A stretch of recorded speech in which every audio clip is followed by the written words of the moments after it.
Bonsoir à tous, bienvenue dans votre émission La Réunion Léla. Nous sommes toujours en contexte sanitaire, le Covid est toujours présent.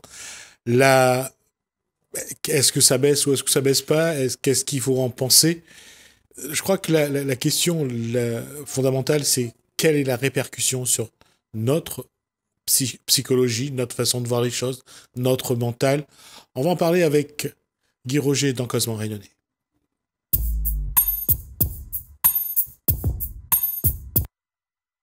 Bonsoir Guy Roger. Bonsoir Gismi. Ça fait 18 mois à peu près qu'on sort de son contexte-là. Comment, au bout d'un an et demi, comment on doit réagir face à ce virus qui nous a bouleversé notre vie? Écoute, après tout ce qu'on a dit, tout ce qu'on a fait, tout ce qu'on a entendu depuis tout ce temps-là, les confinements, les dons confinements, les répercussions. Et surtout, ce qui m'a toujours surpris, c'est que ça monte, ça descend. À un moment donné, il disparaît, après il revient. Un petit peu comme un tour d'illusion. Voilà. Et tout ce qui a été dit là, moi je trouve, personnellement, à qui je vais faire confiance? À la vie ou à ce que les gens pensent de la vie? Moi, je fais confiance en la vie. Personnellement, Gismi, je vais faire confiance en la vie. Je vais pas me faire avoir par tout ce que les gens racontent. Parce que tout ce que ces gens racontent, tout le monde dit comment faire, mais personne ne sait vraiment. Au fond, on ne sait pas. Qu'on ne sait pas, à la rigueur, ce n'est pas le souci. On ne sait pas, on ne sait pas.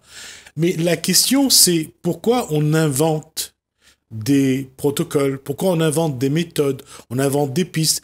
Ça serait bien.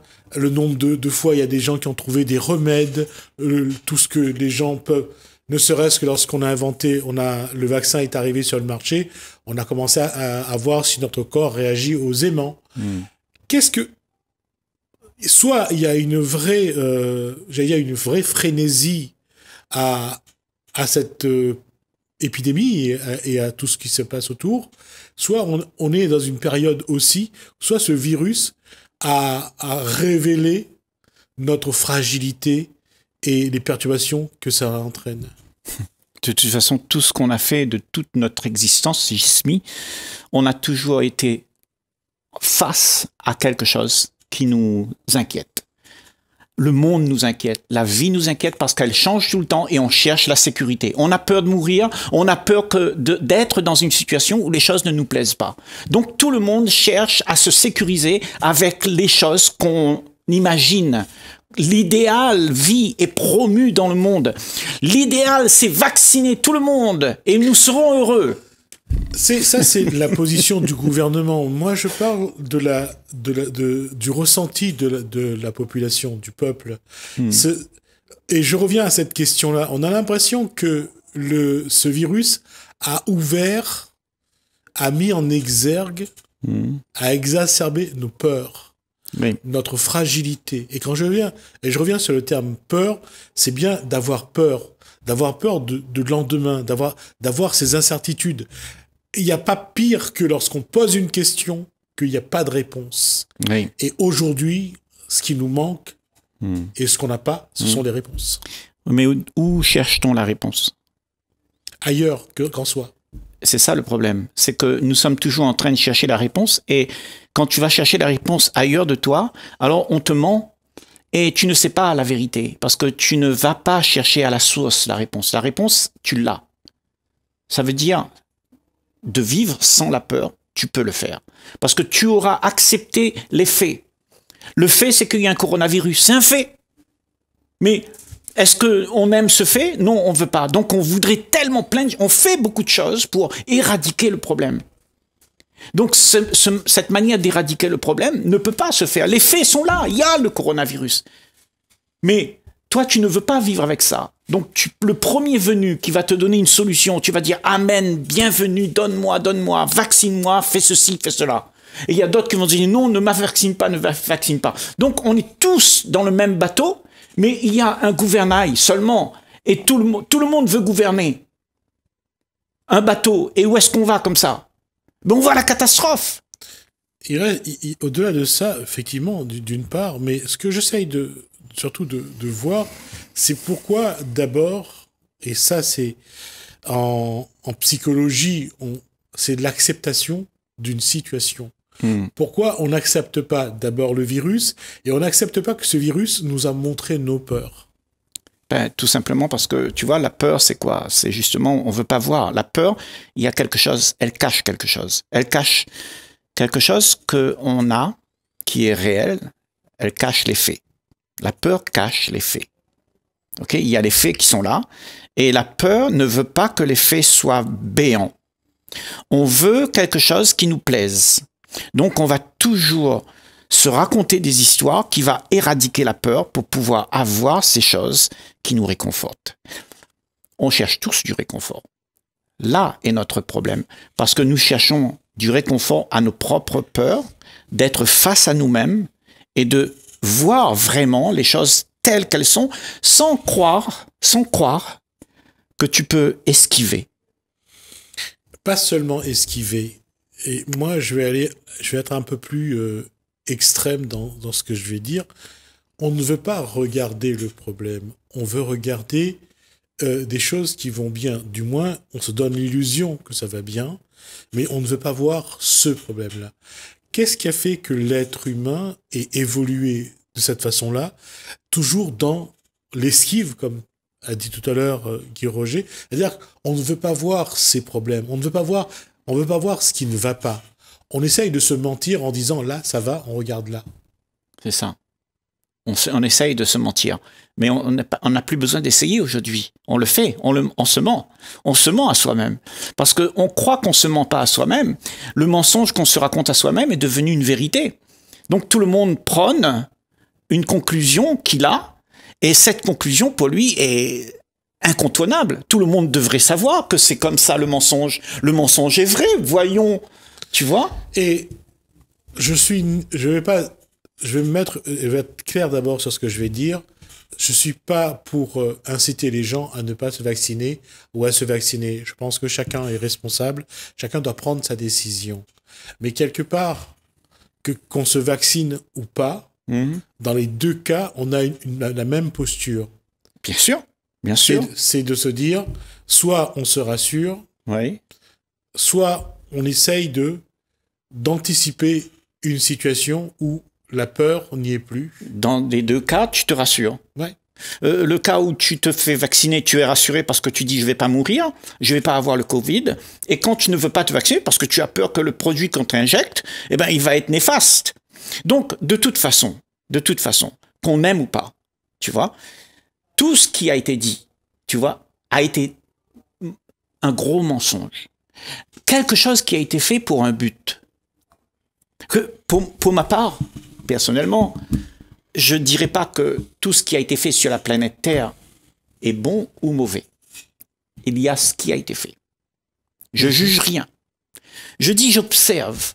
Et je vois que depuis des générations et des générations, on a fait toujours la même chose. On a divisé le monde pour pouvoir insérer quelque chose qui va faire en sorte que la masse va dans une certaine direction. Et tu vois, ça, c'est de la manipulation humaine. Et chacun d'entre nous, on se laisse manipuler parce que nous avons peur. Et ou parfois parce que ça nous arrange aussi. Bien sûr, la peur, justement, c'est la peur. La peur te donne quoi? Le mensonge, par exemple, tu es corrompu. Eh bien, l'argent que tu as gagné, tout ce que tu as pu gagner, eh bien, même si tu as peur de te faire prendre, ben, ça te réconforte parce que tu as quelque chose qui te donne du réconfort, qui te donne du plaisir. Et c'est ça notre problème, c'est que nous ne sommes pas prêts à abandonner nos privilèges. Nous voulons toujours quelque chose qui va nous donner le sentiment que on est bien, on est en sécurité, moi et ma famille, mon argent, ma voiture, mes affaires et ma petite vie sans coronavirus, tu vois? Non, la vie, elle est faite d'aléas et on va tous mourir un jour, que tu aimes ou pas. Mais quand il y a quelqu'un qui essaye d'organiser ta vie pour te dire comment tu dois vivre ta vie, ça devient dangereux. Parce que tu ne peux plus vivre ce que tu aimes. Oui, mais le problème, c'est que on a l'impression que ce virus a augmenté tous nos points faibles, toutes nos faiblesses, qu'on est encore plus, je dirais, fragilisé, et que notre capacité à prendre une décision, c'est encore Oui, on est réduit. tétanisé. La peur, tout ça nous a rendus vraiment anxieux.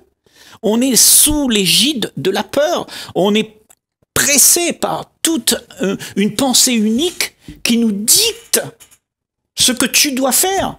Et tu fermes ta gueule, tu le fais. Tu n'as pas le droit de réfléchir. C'est ça notre problème. Et personne n'a plus le droit de réfléchir. Il y a quelqu'un qui nous dit quoi faire. Est-ce que tu aimerais, toi, si je viens chez toi, dans ta maison, et je te dis, bon, à partir de maintenant, tu vas dormir à 8 heures du soir, et tu vas manger à telle heure, et tu vas manger ce que je veux? Ça peut pas marcher. Donc, bien sûr, on se rebelle. Le monde se rebelle aujourd'hui. C'est parce qu'il y a des gens qui croient que la vie, elle devrait être à leur goût, pour que toutes les choses soient à leur goût, mais pas au profit de personne. Comment se rendre compte de ce constat? Comment se rendre compte qu'aujourd'hui, il y a des individus qui veulent nous manipuler, veulent que nous fonctionnons selon leurs critères, selon leurs ordres, et comment s'en sortir? Le problème, c'est que, Gismi, quand tu dis ça, comment se rendre compte? Si on s'est pas rendu compte, c'est qu'on n'est pas sorti de la couche. Ça va être méchant ce que je vais dire. Malheureusement, il y a un certain nombre d'individus sur cette planète qui ne se rendent pas compte. Oui. Parce qu'ils sont pas dans cette vie-là, parce que ils ont pas, je dirais, des postures où ils vont essayer de comprendre, d'analyser, et que pour eux, c'est leur monde qui les intéresse, et c'est ça. C'est ça. Alors donc, quand tu es en sécurité, il semblerait que toute cette société, depuis qu'on est tout petit, on nous dit il faut réussir. Et quand on a réussi, on a une certaine sécurité. À ce moment-là, peut-être tu n'as plus besoin de te vacciner. Tu n'as plus besoin d'avoir ces tracasseries, tu vois, puisque tu es un peu élite, tu vois, et on va te laisser faire ce que tu veux parce que tu as de l'argent.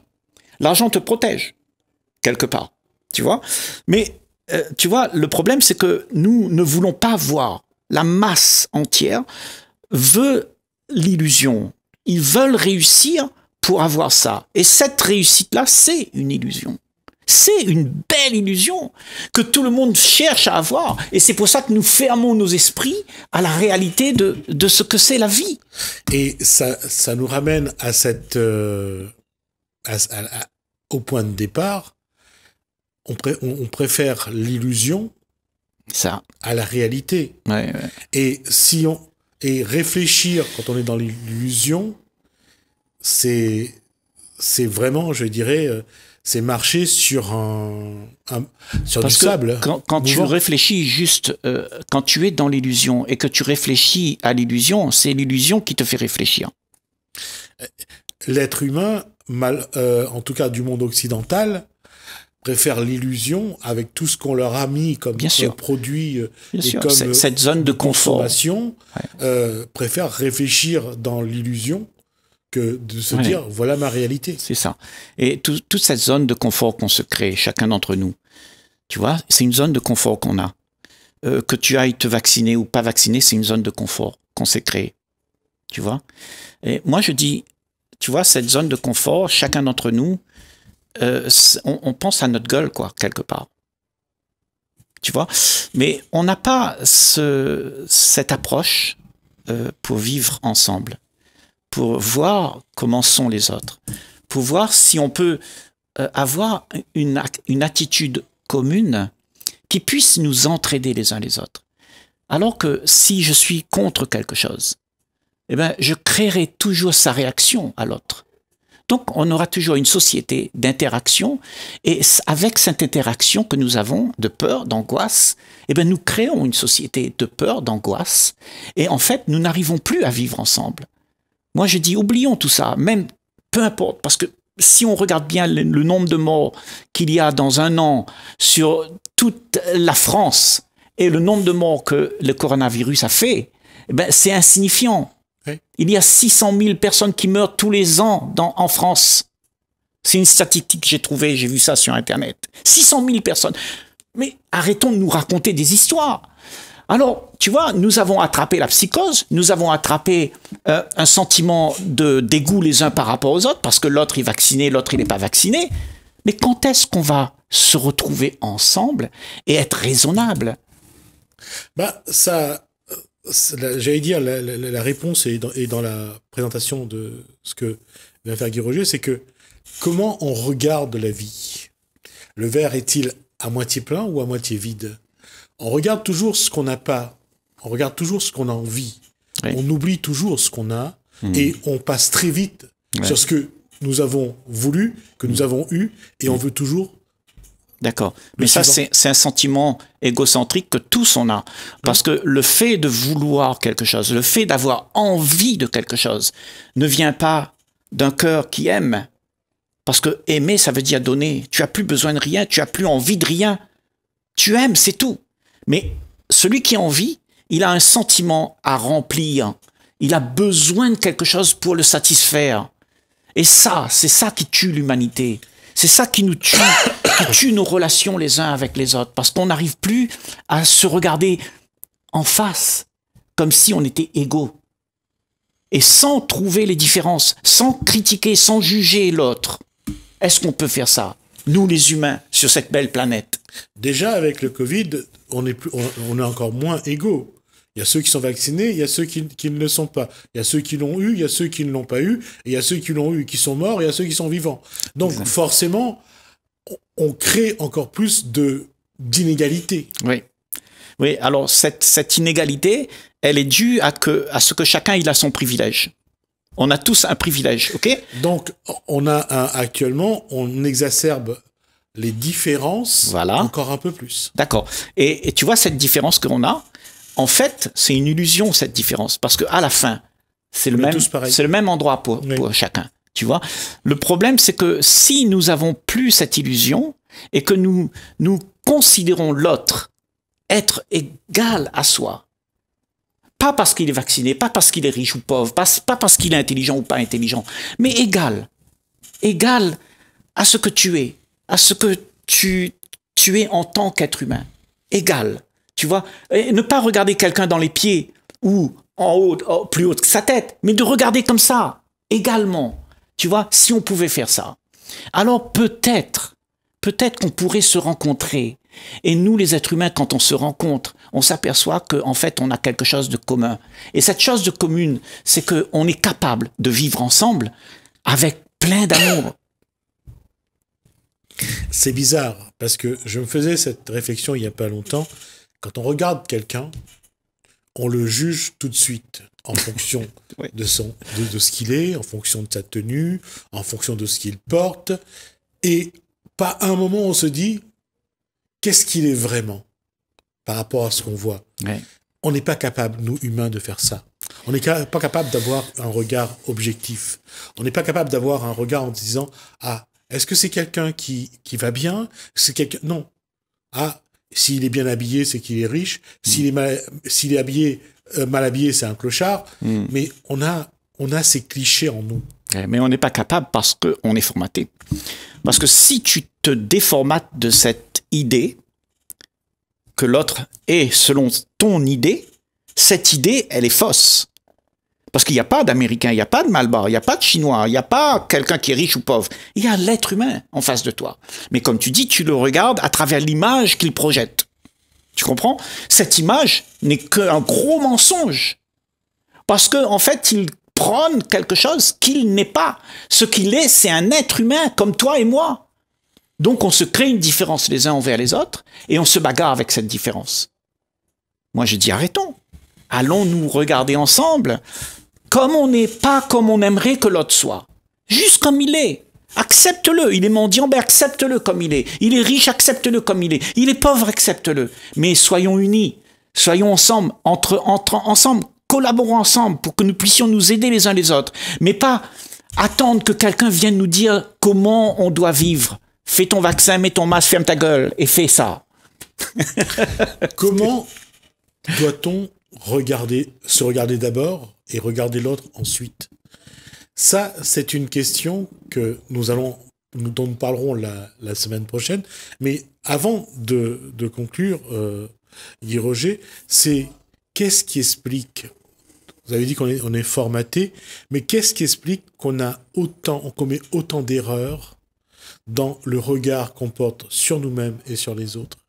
Parce qu'on s'illusionne, parce qu'on n'aimerait pas voir les choses en face, parce que les choses en face, ça nous dérange. Quand on se regarde en face, on est dérangé, parce qu'on ne veut pas voir. Quand tu es hypocrite, quand tu es égoïste, quand tu es violent, tu ne veux pas voir ça en toi. Tu dis, tu prônes aux autres une image qui ne ressemble pas à ça. Tu prônes celui qui est gentil, qui est bien et tout ça. Mais pourquoi on fait ça? C'est parce qu'on a peur de manquer de l'attention de l'autre. L'attention de l'autre, l'amour, l'affection de l'autre est important pour toi parce que ça te soulage de tes peurs d'être rien.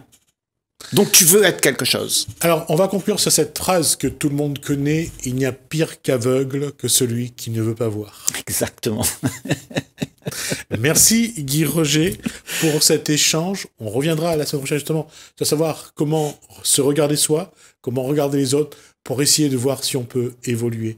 Encore merci Guy Roger. On marque une pause, on se retrouve juste après.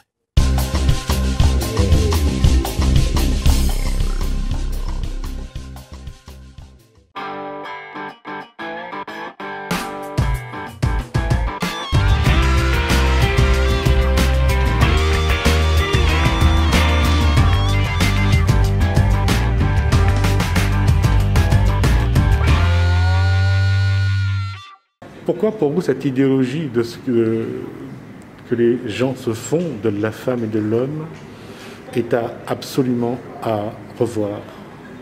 Parce que en fait, le problème de cette idéologie qu'on fait des hommes et des femmes, c'est que ça crée beaucoup de complexes et de problèmes chez les jeunes, par exemple. Les jeunes sont les plus touchés, c'est l'exemple le plus concret qu'on peut avoir, que beaucoup de jeunes sont complexés, osent pas s'afficher, osent pas se cacher parce qu'ils ont peur des critiques, ils ont peur d'être jugés en permanence, et tout ça à cause justement de cette idéologie qu'on fait, parce qu'ils sont différents de l'image qu'on donne d'une femme ou d'un homme en société. Ils se sentent différents et donc rejetés, et ça c'est un problème. Aujourd'hui, quel regard justement vous portez sur cette société, vous en tant que jeune? Moi en tant que jeune, je trouve qu'elle est problématique, cette société. Parce que pour nous, qui sommes donc du coup l'avenir de la société, justement, pour nous c'est un problème, parce que en fait, si on grandit dans le complexe, ou même dans cette idée que nous devons être parfaits ou parfaites, c'est un problème, parce que du coup nous allons l'enseigner à nos enfants et aux futurs enfants, et du coup le problème va perpétuer encore et encore et encore, et va s'étendre même peut-être. Alors, dans ce cadre scolaire du lycée Saint-Paul IV, comment vous et vos copains, vous pouvez commencer déjà ce travail, et quelles sont les petites choses que vous pouvez changer déjà dans votre environnement? Déjà, je pense que le lycée Saint-Paul IV, il est déjà bien, parce qu'en fait, il n'y a pas tant que ça de problème, on va dire.